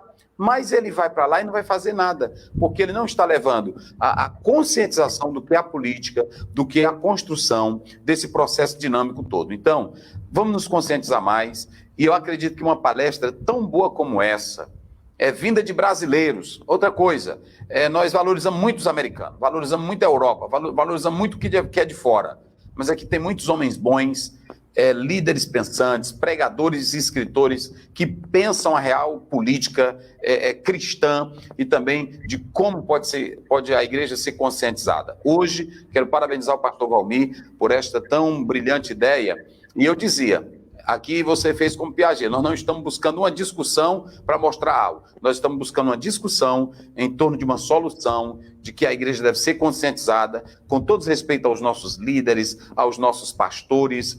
Uma palestra dessa, ela tem que ser transmitida, assistida, e sabe de uma coisa, meu querido pastor? Nós não sabemos de tudo, e nós precisamos dessa construção. Então vamos sentar, vamos fazer como Paulo, sentar, dialogar, tratar desses assuntos. Eu acredito que se hoje a igreja tivesse isso, nós teríamos uma construção melhor. Deus abençoe a todos, muito obrigado, foi um prazer estar com vocês. Amém, amém. Então, fica aí essas palavras do pastor Altair Germano, do pastor Ziel Gomes. Então, se você puder nos ajudar, compartilhe esses vídeos, né, tanto de hoje quanto de ontem. Você que está nos acompanhando hoje, na exposição do segundo dia do webinário, lembrando que hoje é o segundo dia. Tivemos ontem o primeiro dia de exposição, eu falei sobre teologia política e o nosso querido irmão Zé Bruno falou sobre ideologias e idolatria política. Então, você pode acessar também o nosso canal no YouTube e ter acesso a este material. Então, que essas informações sirvam para o seu conhecimento, mas, sobretudo, que direcione a tua vida para uma posição política mais adequada, principalmente nesse ano, que é um ano eleitoral. Deus abençoe a tua vida, continue orando por mim, orando pelo pastor Altair Germano, orando pelo pastor Osiel Gomes, para que Deus nos dê graça e sabedoria ao abrir da nossa palavra. A última informação, as lives ficarão salvas em nosso canal no YouTube, mas por um curto período de tempo. Então, seja rápido. Boa noite, que Deus abençoe a todos. Paz do Senhor. Jesus. A paz do Senhor, pastor Osiel e pastor Altair Germano.